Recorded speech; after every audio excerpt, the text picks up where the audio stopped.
रहमान रहीम। अस्सलाम वालेकुम class 10th। आज हम तारुफ पढ़ेंगे सज्जाद हैदर यल्दरम का। 1880 1880 से लेकर 1943 1943 तक। सज्जाद हैदर यल्दरम के जद्दे अमजद, उनके बुज़ुर्ग, उनके आबाओ अजदाद वस्त एशिया से हिंदुस्तान आए। 1857 की जंग आज़ादी में हिस्सा लेने की पादाश में, यानी इस जुर्म में कि उन्होंने 1857 की जंग आज़ादी में हिस्सा लिया था, इस वजह से उनसे जागीरें छीन गईं, उनकी ज़मीन जायदाद वगैरह छीन ली गई, तो वो मुलाजमत की तरफ आ गए। यल्दरम यूपी के एक कस्बे नेहटोर ज़िला बिजनौर में पैदा हुए। उनका बचपन बनारस में गुजरा और इब्तदाई तालीम यहीं हासिल की। अलीगढ़ से बीए किया। इसके साथ ही ज़ाती शौक़ से तुर्की ज़बान सीखी और बगदाद के बरतानवी कौंसल खाने में तर्जुमान के तौर पर काम करने लगे।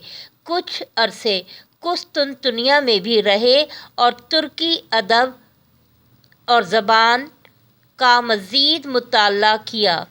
अलीगढ़ मुस्लिम यूनिवर्सिटी के रजिस्ट्रार के तौर पर काम किया। फिर जज़ायर अंडमान में रेवेन्यू कमिश्नर रहे। 1943 में लखनऊ में वफ़ात पाई। सज्जाद हैदर यल्दरम साहिब तर्ज अदीब, मुतरज्जम और शायर थे। यहाँ से उनके जो अदबी हवाला है उस पर बताया जा रहा है और उनकी उसलूब की खुसूसियात भी। सज्जाद हैदर यल्दरम साहिब तर्ज अदीब, मुतरज्जम तर्जुमा करने वाले और शायर थे। अफसाना नवीसी और तुर्की ज़बान से उर्दू में तराजुम उनकी शोहरत का सबब बने। उनके अफसानों के बेशतर ख़यालात और मौज़ूआत तुर्की अदब से माखूज़ हैं, क्योंकि यहाँ बताया गया है कि ज़्यादा उन्होंने तर्जुमे का काम किया है। ख़यालिस्तान उनके अफसानों का मजमूआ है। अभी जो हम आगे सबक पढ़ने जा रहे हैं, मुझे मेरे दोस्तों से बचाओ, वो यहीं से मुंतखब, उनकी इसी किताब से मुंतखब किया गया है, ख़यालिस्तान से। इसमें रुमानियत का रंग गालिब है और ये इंशाए लतीफ़ पहलू रखता है। मज़ाह लतीफ़ अंदाज में, हल्के फुल्के अंदाज में, शाइस्ता अंदाज में ये तहरीर की गई है। ये इंशाए लतीफ़ का उम्दा नमूना है। इनकी इंशा परदाजी में हिस्से मिज़ाह भी शामिल है। लतीफ़ हिस्से मिज़ाह, लताफ़त।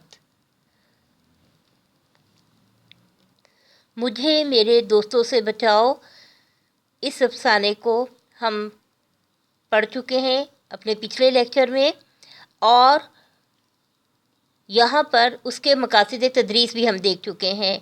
मज़ामीन हमारे पास आ रहे हैं: वक्त की पाबंदी, वक्त की अहमियत, वक्त दौलत है, वक्त की कदर कीमत के हवाले से, और दोस्ती के हवाले से भी मज़ामीन जो हैं वो शामिल निसाब हैं।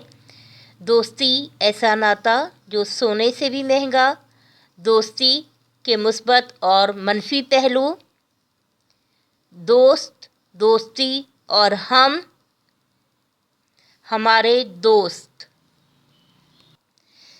पेज नंबर 55 सफ़ा नंबर 55 पर हम मश्क देखते हैं। अब मंदरजा झैल सवालात के जवाब तहरीर कीजिए। अलिफ, चांदनी चौक में फ़कीर की तकरीर का लुब्बे लुबाब क्या था?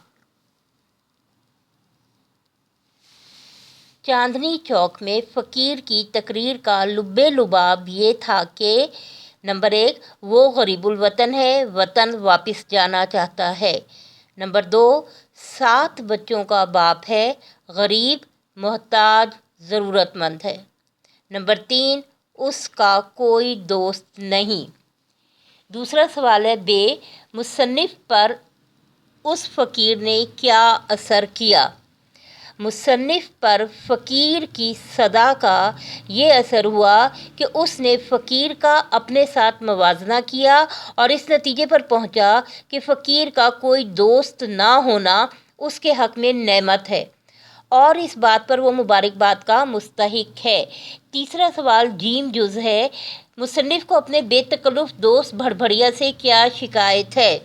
मुसन्निफ़ को अपने दोस्त अहमद मिर्ज़ा उर्फ भड़भड़िया से शिकायत थी कि वे शोर मचाते हुए आंधी तूफ़ान की मानिंद आते हैं, ख़यालात उड़ा ले जाते हैं, चीज़ें उलट पुलट कर देते हैं, मुसाफा करते हुए ताकत का इस्तेमाल करते हैं कि जाने के बाद भी मुसन्निफ़ लिखने के काबिल नहीं रहते। दाल जुज़ है, मोहम्मद तहसीन की गुफ्तगू का महवर क्या होता है? मोहम्मद तहसीन की गुफ्तगू का मरकज़ व महवर बीवी, बच्चे और बीमारी होता है। हे जुज़ है, मुसन्निफ़ के कौन से दोस्त अदब के ज़्यादा दिलदादा है? शाकिर साहब, जो मौज़ूद सलीमपुर के रईस हैं, अदबी ज़ौक़ रखते हैं और मुसन्निफ़ीन और शोरा पे मेहरबान हैं। सवाल नंबर 2 है जनाब, सबक के मतन को मद्देनज़र रखकर दुरुस्त जवाब पर निशान लगाएं। आफत का मारा फ़कीर कितने बच्चों का बाप था? 7। मुसन्निफ़ ने किस मुसीबत को फ़कीर के लिए नेमत तस्वुर किया? दोस्त ना होना। नंबर 2, मुसन्निफ़ ने किस दोस्त को भड़भड़िया दोस्त कहा है? अहमद मिर्ज़ा को। शाकिर साहब मुसन्निफ़ को ले गए सलीमपुर। मुसन्निफ़ का दोस्त ज़्यादा बेतकल्लुफ़ और शोर मचाने वाला है अहमद मिर्ज़ा, जिसको वो भड़भड़िया भी कहते हैं। मुसन्निफ़ के दोस्त उन्हें राजा साहब से मिलवाने कहाँ ले जाना चाहते थे? अहमद नगर। मुसन्निफ़ जिस कमरे में ठहराए गए उसकी खिड़की खुलती थी पाए बाग में। मतन की रोशनी में दुरुस्त लफ्ज़ चुनकर खाली जगह पूरी करनी है। सवाल नंबर 3 ये है, चांदनी चौक में सदा लगाने वाला फ़कीर गरीबुल वतन था। अहमद मिर्ज़ा की खिलकत में दाखिल है कि वो 2 मिनट निचला नहीं बैठा जाता। मुसन्निफ़ को लिखने पढ़ने से मना करने वाले दोस्त का नाम शाकिर खान है। अहमद नगर के रईस का नाम तालिब अली है। मेरे अदब पसंद दोस्त का नाम शाकिर खान है। दुरुस्त पर निशान लगाना है और सबक के मतन को मद्देनज़र रखकर दुरुस्त या गलत पर निशान लगाएं। सवाल नंबर 4 है आपकी मश्क का। अलिफ, चांदनी चौक में एक बदसूरत फ़कीर सदा लगा रहा था। गलत। फ़कीर के पास सब कुछ था, उसका कोई दोस्त ना था। दुरुस्त। अहमद मिर्ज़ा को मुसन्निफ़ ने भड़भड़िया का नाम दिया है। दुरुस्त। शाकिर खान के यहाँ स्याही की दवात खुश्क और कलम बग़ैर निब किए था। दुरुस्त। शाकिर खान के भाई को मौसीकी से नफ़रत थी। गलत। सवाल नंबर 5 है, सयाक़ो सबाक़ के हवाले से मंदरजा झैल इक़्तिबासात की तशरीह कीजिए। अलिफ, देखो पुरानी दोस्ती का वास्ता यहाँ से लेकर कौन सी नेमत चाहता है?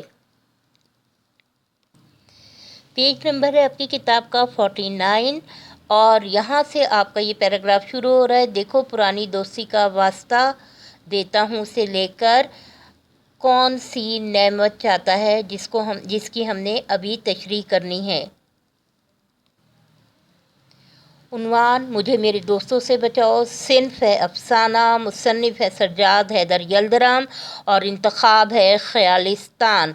ज़ेर तशरीह नसर पारा अफ़साने के इब्तदाई हिस्से से मुंतखब किया गया है। जब हम नसर पारे से पहले का बताते हैं तो उसको हम सयाक़ कहते हैं और नसर पारे के बाद का जब हम बताते हैं तो उसे हम सबाक़ कहते हैं और उसके बाद तशरीह की जाती है। ज़ेर तशरीह नसर पारा अलिफ अफ़साने के इब्तदाई हिस्से से मुंतखब किया गया है। इससे पहले मुसन्निफ़ फ़कीर के बयान से, जो कि वो दिल्ली के चांदनी चौक पर मुअस्सर अंदाज से दे रहा था, मुतासिर होकर अपना और फ़कीर का मवाजना करते करते घर पहुंच जाते हैं कि कैसा खुशकिस्मत आदमी है। कहता है मेरा कोई दोस्त नहीं। मुसन्निफ़ का कहना था कि यही फ़कीर मुझसे बढ़ गया है। इक़्तिबास के बाद, ज़ेरे तशरीह इक़्तिबास के बाद, इस इक़्तिबास के बाद वो अपने मुख्तलिफ़ दोस्तों का नाम लेकर उनकी इनायात और ख़ुसूसियात का ज़िक्र करते हुए कहते हैं, इन्हीं पर अहबाब की फ़हरिस्त मुकम्मल नहीं हो गई। ऐसे कई दोस्त और कई औसाफ़ के हामिल दोस्तों की तवील फ़हरिस्त है। ये सब मेरे इनायत फरमा खैर तलब हैं। मैं भी नाशुक्रा और एहसान फरामोश नहीं हूँ, मगर मेरे पास वक्त की कमी है। मेरा काम मुतासिर होता है। वो इस नतीजे पर पहुँच जाते हैं कि शनासाई के दायरे को वसी करने का कोई फ़ायदा नहीं, गोया मुझ पे एहसान जो ना करते तो ये एहसान होता। ये था जनाब सियाक सबाक तशरी। मुसन्निफ़ पर तकरीर के असरात नुमाया है। वो फ़कीर को खुशकिस्मत तस्वुर करते हुए अपने दोस्तों और उनके रवैयों के हवाले से सोच रहे हैं कि दोस्त न होना फ़कीर के लिए नेमत है। इस बात पर वो मुबारकबाद का मुस्तहिक है। ना कोई मेरे दोस्तों की तरह अपनी मजबूरियों ज़रूरतों का रोना रोकर पुरानी दोस्ती का वास्ता देकर कर्ज मांगता है, न दोस्त अहबाब की बैठक में जबर करके बैठना पड़ता है, ना उनके साथ इधर उधर उनकी फरमाइश पर जाना पड़ता है, ना अपनी नींद सो सकते हैं, यानी अपनी तबीयत पे जबर करना पड़ता है, बर्दाश्त करनी पड़ती है। तबीयत ना चाहते हुए भी खुश इखलाकी, खुश मिजाजी, याराना दोस्ती निभानी पड़ती है। ना उठ सकते हैं, ना उन्हें उठने का कह सकते हैं। इसके दोस्त ना अपनी तहरीर करदा किताबें पढ़ने को देते होंगे, न तबसरा लिखने को, ना दोस्तों की फरमाइशें होंगी, ना गिले शिकवे, नाराज़गियाँ। फ़कीर को कहीं मिलने मिलाने भी नहीं जाना पड़ता होगा, क्योंकि उसका कोई दोस्त नहीं है। वो खुशकिस्मत है, आज़ाद है, आज़ादी से जी रहा है, लेकिन उसे इस नेमत का एहसास नहीं। वो शुक्र अदा नहीं करता। उसका गिला है कि उसका कोई दोस्त नहीं। ये तो मुकामे शुक्र है।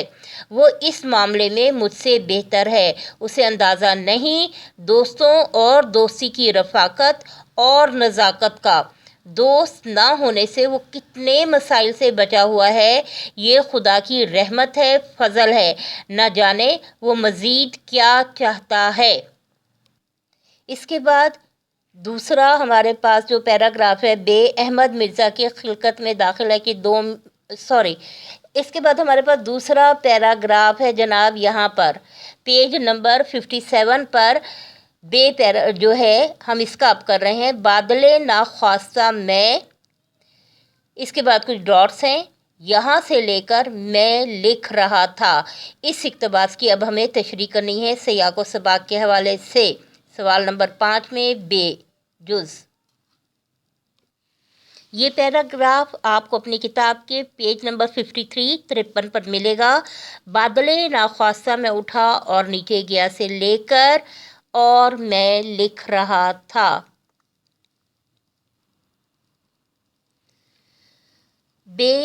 बादले नाख्वास्ता मैं लिख रहा था। उन्वान है मुझे मेरे दोस्तों से बचाओ। सिन्फ है अफसाना। मुसन्निफ़ सज्जाद हैदर यल्दरम।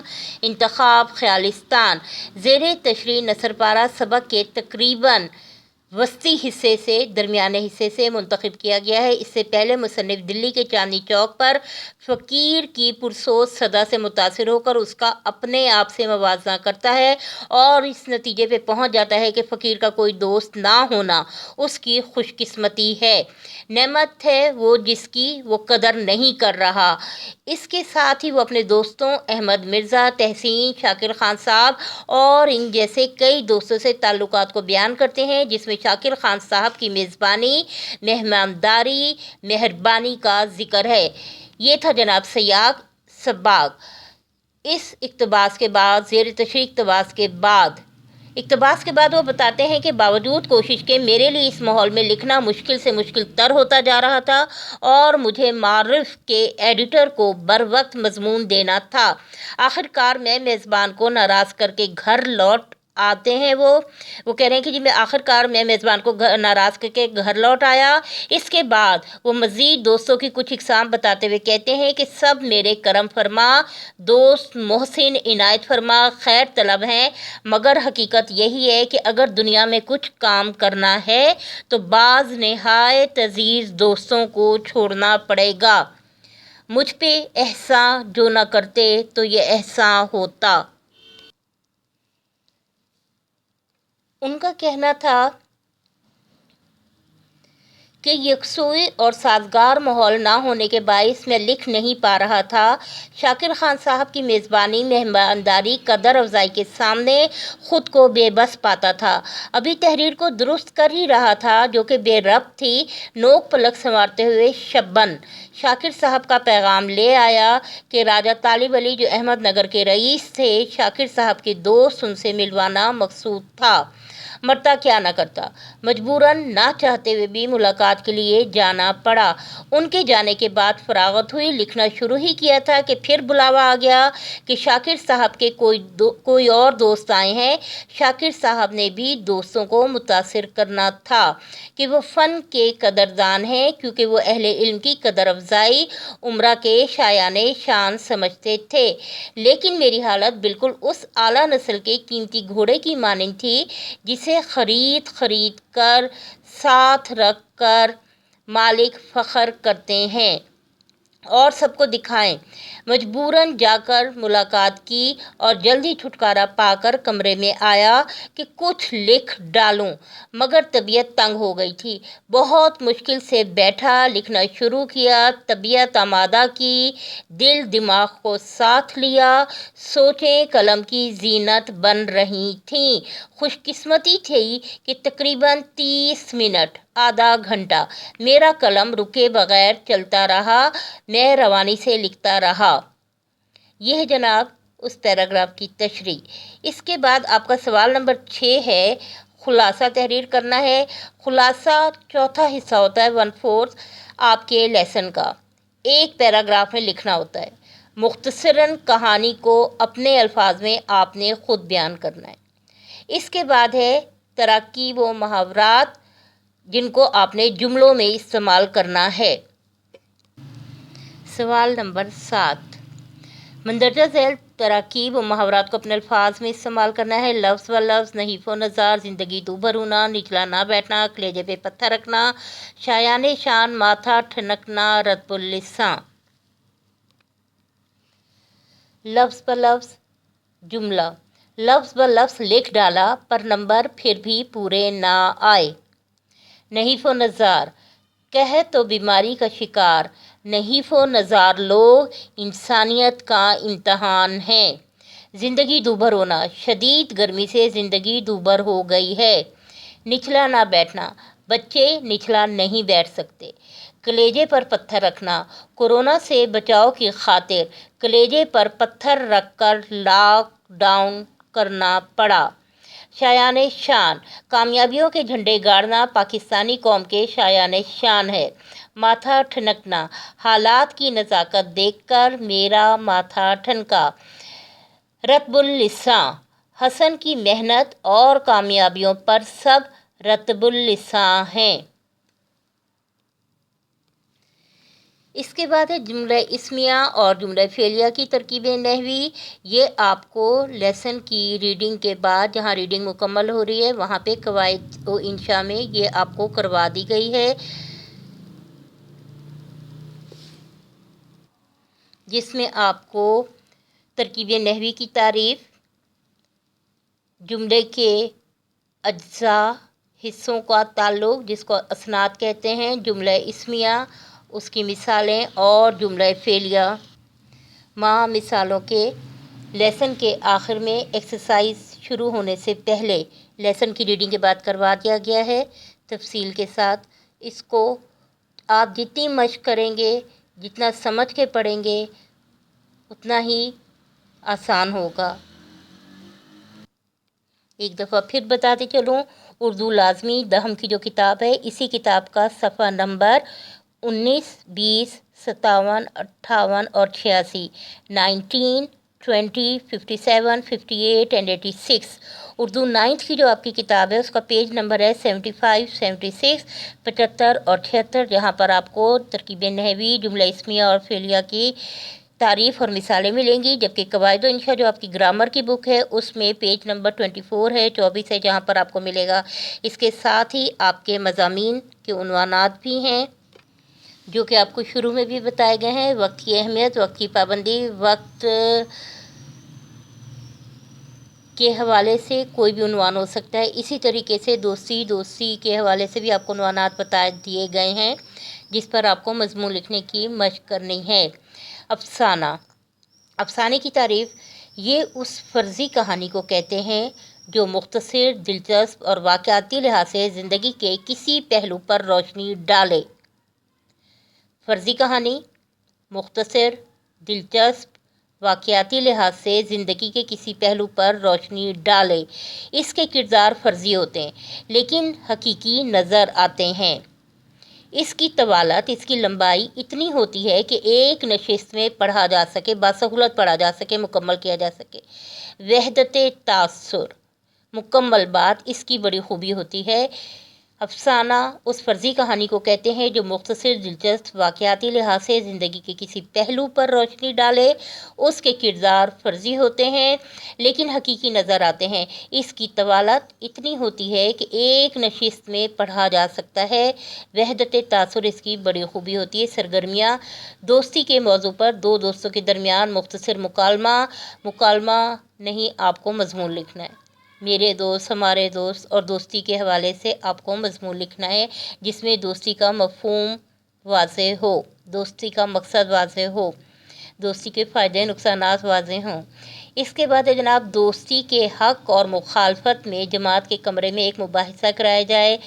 آپ پیج پہ لکھ کر اپنی دوستی کے حق میں اور مخالفت میں اپنی رائے، اپنی سوچ کا اظہار کریں گے اور مضمون کی صورت میں، ٹھیک ہے۔